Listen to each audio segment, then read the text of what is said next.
Oi, gente. Eu queria aproveitar para falar com vocês hoje justamente sobre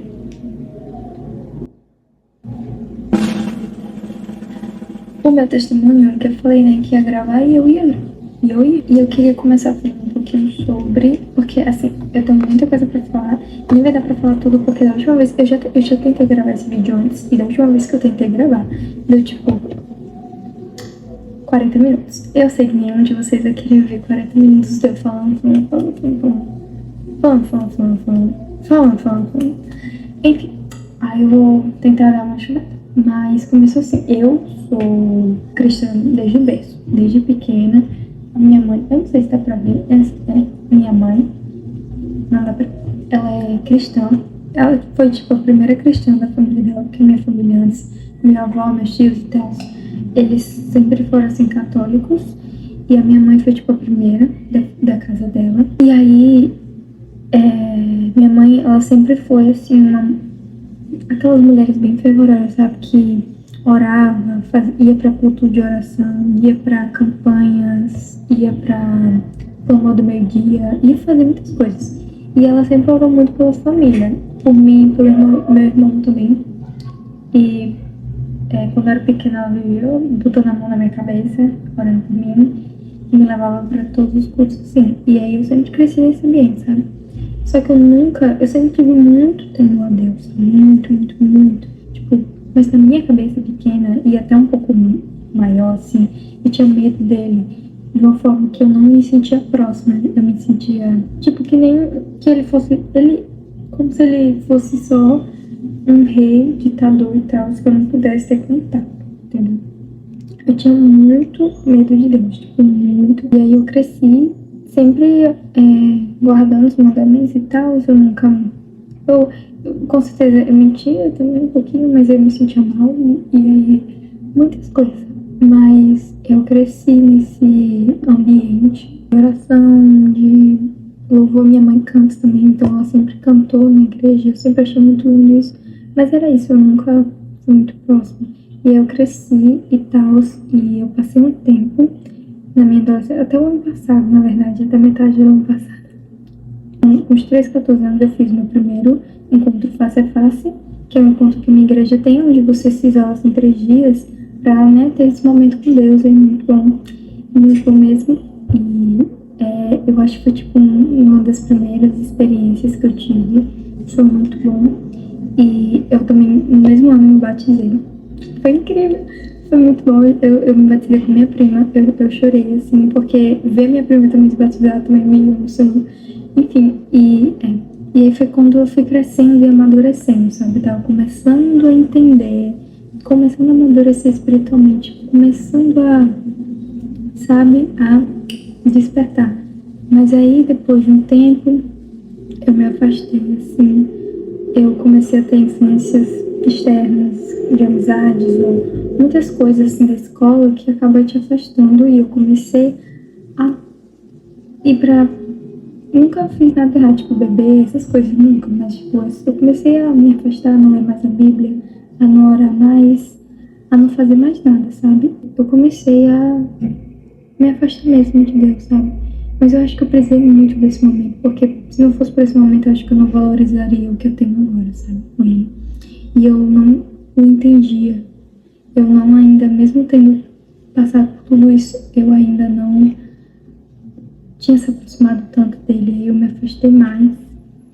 E acho que passei 2022, 2023, 2024 meio nesse pensamento, sabe? Meio...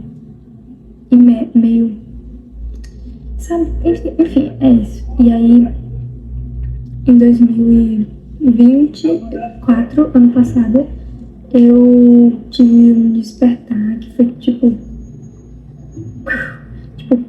era como se minha mente literalmente tivesse, era como se eu fosse um bebê e eu tivesse ganhado consciência do nada. Tipo, eu não sei o que aconteceu, só pode ser o Espírito Santo. Gente, não tem outra explicação. Não tem. Gente, foi incrível. Porque assim, eu tava afastada, né? Só que eu nunca tinha passado por esses anos que eu tava afastada, foi tipo um dos piores anos da minha vida. E me envolvi com um menino que não era pra mim. Eu fiquei muito mal, mas eu acho que eu precisava passar por isso pra amadurecer e a valorizar mais, sabe? Me valorizar mais as pessoas ao meu redor, valorizar mais a Deus também. Eu precisava passar por isso. Mas eu tava muito mal nessa época.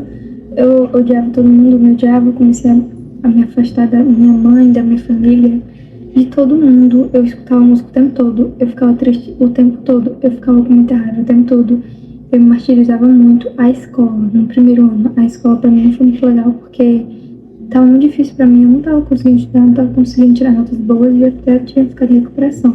E aí no segundo ano, na metade do segundo ano, que eu comecei a tirar notas melhores, só que aí eu coloquei os estudos acima de tudo, de todos, da Bíblia, eu não ia mais pra igreja, eu tava começando a ir só nos domingos, nem nos domingos eu tava indo mais pra estudar. Então isso começou a me correr por dentro, sabe? E eu não sabia, o vazio ia crescendo cada vez mais, eu não sabia o que fazer. E aí até que em 2024, metade, tipo, depois de um pouquinho do meu aniversário, que meu aniversário é 16 de julho, e aí em agosto, eu tava vendo, eu lembro que eu tinha acabado a prova de matemática, passei o dia inteiro no TikTok. Eu tava me sentindo muito inútil, porque assim, sabe quando você passa o dia inteiro no TikTok, em celular, e você, tipo, no fim, você faz, meu Deus, que perca de tempo, tava assim. E aí eu tava no TikTok, rolando, até que apareceu um vídeo de um cristão falando sobre o arrebatamento. E aí, aquilo me deu um tema muito grande, e eu lembrei, nossa, eu não iria. E eu comecei a passar, tipo, eu já tinha visto os outros vídeos de arrebatamento e eu sempre sentia esse frio na barriga, mas naquele dia era como se fosse tão real, como se fosse a qualquer momento mesmo. E a qualquer momento, gente, pode ser a qualquer momento. No momento que eu estou gravando esse vídeo, Jesus pode voltar agora. Só que aquele pensamento me deu medo, porque eu não veria, eu não estaria com ele, porque o pecado me distanciou dele. E eu tinha escolhido aquela vida, sabe? E aí começou a me correr por dentro, eu comecei a chorar muito. Gente, vocês não sabem quando eu chorei. Eu chorei muito. Eu comecei a ter uma crise de choro e eu fiquei muito mal. E eu me levantei da cama, que tava na minha cama, eu comecei a andar pra lá e pra cá, tipo, meu Deus, eu tô perdendo tempo, o que eu tô fazendo na minha vida? Meu Deus, eu tô perdendo a melhor parte de mim. Meu Deus, Jesus não vai me salvar, eu rejeitei, eu não sei o que, muitas coisas vieram na minha cabeça, comecei a passar mal, assim. Eu comecei a chorar muito, eu mandei mensagem pra minha mãe, porque a minha mãe, claro que estava na igreja. Ela tava na igreja, e aí eu mandei uma mensagem, mãe, eu tô passando mal, porque eu não tava conseguindo respirar. E eu falei, mãe, eu não tô conseguindo respirar, não sei o que. Aí ela saiu da igreja e veio pra casa desesperada. Bichinha, gente, mas aí ela veio e eu, mãe, eu não tô conseguindo. E eu conversei com ela dizendo, mãe, eu acho que eu não vou pro céu. Mãe, socorro. E aí não sei o que, eu tava chorando muito. E aí ela perguntou aquela frase, filha, você quer voltar pra Jesus hoje? E aquela frase me tocou de uma forma que eu tinha certeza naquele momento que eu queria voltar. Que eu queria, que nada mais fazia sentido, que o que eu tava fazendo não fazia sentido, que nada, não adiantava mais nada, só ele, entendeu? Naquele momento eu falei, sim, eu quero. E aí ela fez a oração comigo, só que eu ainda senti que eu precisava de mais, sabe? Precisava afirmar mais, assim, a decisão e tal, publicamente. E aí eu falei, e eu queria, eu não sei se tinha uma necessidade muito grande de ir pra igreja. E aí tava tendo um Legacy, que é o culto de jovens da Lagoinha. Só que eu fui pro culto de jovens da Lagoinha de Emaús, e aí eu fui pra lá. Eu tava com medo de ser tarde demais, e a pregação foi justamente sobre nunca ser tarde demais. E aí eu fui lá na frente, quando ele fez o apelo, só que eu acho que ele esqueceu de orar por mim, enfim. Mas enfim, eu tava tão emocionada que eu só fui, minhas pernas foram, eu só fiz assim, tipo, eu sou muito tímida, eu não sei se, acho que todo mundo aqui sabe, mas eu sou muito tímida. Mas naquele momento não importava, gente, eu não tava raciocinando, eu só fiz assim. E aí quando eu cheguei lá, eu não consegui nem ficar de pé, Minhas pernas estavam tremendo, e eu desabei, eu fiquei de joelhos, Eu fiquei de joelhos, assim, eu comecei a chorar muito. E aí ele só falou se alguém queria oração, se alguém queria voltar a Jesus, ou não sei o que, eu só fui. E aí eu comecei lá a chorar e tal. Eu já tinha feito a confissão com a minha mãe, mas eu queria ir lá na frente, né? E aí, enfim, aí naquele dia, desde então, minha mente fez. Eu senti vontade de orar de novo, uma necessidade, não vontade. Não, uma necessidade de ler a Bíblia inteira, de dissecar ela, de orar mais, de jejuar. Eu comprei até um livro de Luciano Subirá. Esse livro aqui, de Luciano Subirá, é muito bom. Foi meu primeiro livro cristão que eu li depois desse momento, porque eu não sabia jejuar, aí eu queria aprender, e eu comprei esse livro, é muito bom. E aí eu comecei a jejuar também, enfim, incrível, gente, incrível, eu não sei explicar, só sei que foi incrível. E eu amei, e foi incrível. Gente, foi incrível. E aí, desde então, eu tô assim, lutando pra nunca mais passar por aquela fase, porque eu tenho a certeza, a única certeza no coração que eu tenho é que eu nunca mais quero dar as costas pra Jesus. Eu nunca mais quero provar nada desse mundo, porque esse mundo não tem nada pra te oferecer, sabe? E muitas pessoas não entendem quando você faz essa decisão de renunciar às coisas, mas pra Ele vale tudo a pena. Gente, pra Ele vale tudo a pena. Quando você passa por isso e sente na carne o quão ruim é viver sem Ele, você não adianta, você não consegue mais. Você não consegue mais escolher outro caminho, só Ele. Ele é o caminho, a verdade e a vida. Jesus é o caminho, a verdade e a vida. E é isso. E foi assim, gente. Pois é, foi incrível. E eu ainda fui na minha igreja, e quando o pastor pediu pra alguém ir lá, eu quis ir lá de novo também. Eu queria ir lá na minha igreja, porque não era imaginário da minha igreja, mas eu quis ir na minha igreja e eu fui de novo, recebi a oração lá. E foi isso. Pois é. Aí desde então, é como se um entendimento, o Espírito Santo, ele abriu meu entendimento para a palavra, ele abriu o entendimento. É como se ele realmente tivesse me dado consciência do meu pecado, a necessidade de ter Jesus.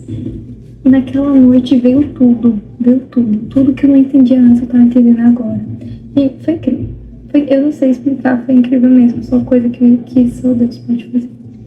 E eu senti necessidade de contar isso, porque apesar de não ser um testemunho uau, de ressuscitar dos mortos, ou que era coisa assim absurda, que foi curado de doença, não sei.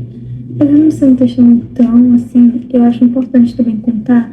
E eu quero também estimular vocês a falarem seus testemunhos, não importa se você é crente de berço, porque mesmo você sendo filho ou filha de pais e mães cristãos, você ainda tem que tomar essa decisão para você. Eles não tomam essa decisão para você, eles te ensinam o caminho correto a seguir. Mas agora cabe a você ou não seguir. Todo filho passa por isso. E por isso que eu precisei falar sobre o meu testemunho, porque é importante, quem ainda é filho de pais evangélicos, é importante tomar essa decisão. E eu acho esse testemunho tão incrível quanto os testemunhos de outras pessoas que contam na igreja, que foram curadas, que eram ex-usuários de droga, o que é testemunhos maravilhosos, eu choro toda vez que eu vejo. Mas eu sei que testemunhos assim também, mesmo na simplicidade, é incrível, sabe? Porque ainda mostra o quão amoroso e o quão incrível Jesus é. Ele pode resgatar qualquer um, se essa pessoa quiser. Então é isso. Eu espero que vocês tenham gostado. E agora dá pra comentar, gente. Muitas pessoas me perguntaram porque não dá, mas é porque eu sou leiga nessas coisas, mas deu tudo certo. Dá pra comentar se vocês quiserem. Se vocês quiserem dividir os seus testemunhos no comentário também, vai ser incrível. Eu quero ver todos. E também dê likes. Quem quiser se inscrever, faça o que você quiser. Eu só tô aqui pra contar meu testemunho, pra mostrar como Deus é incrível. E é isso. Obrigada. Gente, só uma palavrinha que eu queria deixar aqui, que eu acho que essa experiência que eu tive se resume muito a isso, muito a essa ordem aqui. Em Isaías 55:7 diz que o ímpio abandone o seu caminho e o homem mau os seus pensamentos. Volte-se ele para o Senhor, que terá misericórdia dele, Volte para o nosso Deus, pois Ele dá de bom grado o seu perdão. E foi exatamente isso que aconteceu comigo. Eu me voltei a Ele e Ele me perdoou. Então, gente, nunca é tarde demais. Nunca é tarde demais. Você sempre pode. Ele está aguardando com braços abertos. Ou procure enquanto ainda pode achá-lo. Então, no mesmo capítulo de Isaías, diz no versículo 6, que é um versículo antes que eu li. Busquem o Senhor enquanto é possível achá-lo. Clamem por Ele enquanto está perto. Gente, nem sempre vai ser possível achar Ele. A volta de Jesus vai ser muito rápida. E aqueles que estiverem preparados irão. Meu intuito com esse vídeo não é colocar medo nem nada, mas é colocar essa vontade de achá-lo. Essa vontade de se render a Ele, porque é a melhor coisa que você pode fazer. E foi a melhor coisa que eu fiz. E nunca é tarde demais, enquanto ainda estamos aqui, respirando de pé, temos a oportunidade de nos voltar para Ele todos os dias. Então, é isso que eu queria falar para vocês. E é isso.